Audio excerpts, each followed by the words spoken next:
Hello and welcome to Climate Week NYC Sustainability Shorts, our quick-fire interview series with leaders from across the sectors looking to get climate action done.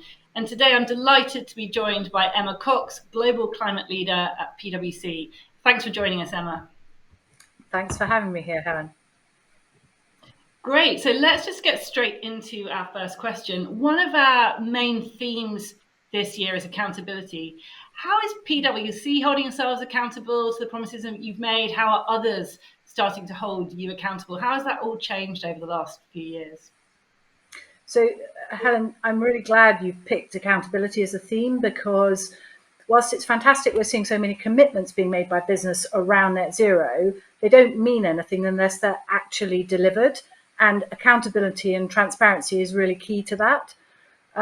And at the moment, I'd say the system for accountability is pretty fragmented, and that makes it hard for people to know and trust what is being done and what is not. So I guess at PwC, we're focused on three things. Firstly, holding ourselves to account and being transparent about our own net zero progress. So we publish our own TCFD report, and we're increasing the range of metrics that we report on globally. Secondly, we want to help create and strengthen the ecosystem that enables the transparency of reporting. So we're strong supporters of the development of globally aligned reporting standards, which allow comparisons to be made between companies. And we're working with a number of organizations to help build and strengthen that system.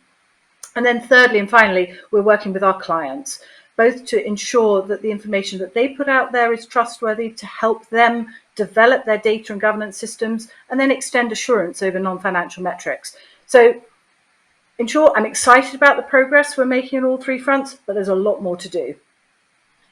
That's right. And I think that the word you use there of trust is so important, of people looking at what's happening and saying, how does this all add up? I agree. Leadership on climate has changed so much in recent years, but we're still falling short on targets. How do you think climate leaders need to change? And what is PwC doing differently to demonstrate that? Yeah, thanks, Helen. I mean, leadership is about setting targets, but it's also about really turning them into meaningful action. One of the challenges with climate change is people still see it as a very long-term target. So good climate leaders are breaking that down and setting and delivering on short-term targets as well. I think the other thing that's really important is that this doesn't respect company boundaries. So leaders need to lead by example and work across their whole value chain to reduce their emissions. And in doing that, that needs to involve lots of people in their organization.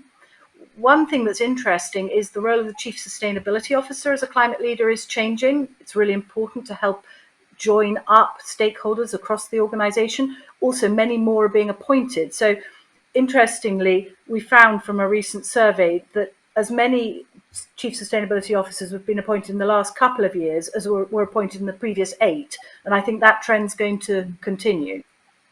For us at PwC, it's really important that we've put climate and ESG at the heart of our strategy, the new equation. So we're really mobilizing leadership on our commitment to be net zero and working with our people, our clients, and our suppliers and broader stakeholders to get there. So I guess that's the main thing. That's fantastic. And I think that's really interesting, sort of that point about breaking things down, breaking the long term down into the kind of short and medium term. What's the main message that you want to get out at Climate Week NYC? So I think firstly, it's to call on organisations around the world to really step up and play their part in tackling the climate crisis. So for businesses that haven't yet set a target, to set one, but really now it's about implementation, developing and implementing your plans. And that's not just good for the planet, it's going to be good business commercially, and it's what stakeholders expect. It's really going to value now. For example, in one of our recent investor surveys, we found that 79% of investors consider ESG risks and opportunities as a really important factor in their investment decision making. So if you're not doing it, you're at risk of losing value.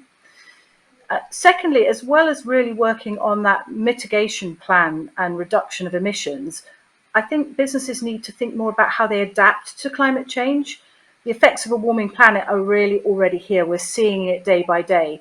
Close to home this summer, we've seen record temperatures where I'm based in the UK and wildfires raging across Europe. And this pattern of climate change will only accelerate with knock-on impacts on global supply chains, economies, geopolitics. And the sad fact is that the impacts are often concentrated on those least able to withstand them. And I think business has a real role to play to manage these impacts. So to think about the societal impacts as well as their cutting of emissions and how they will adapt to things.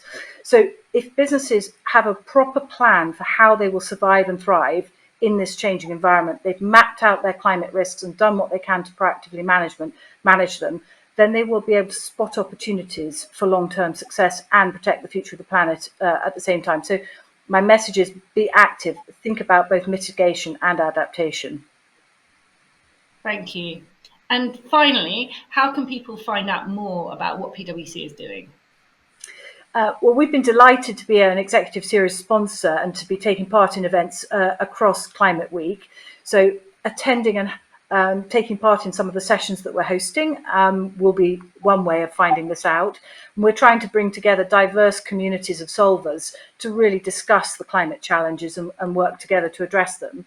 But then also people can look at our website or just get in touch to find out more about what we're doing, including our own net zero commitment and our transparency about what progress we're making.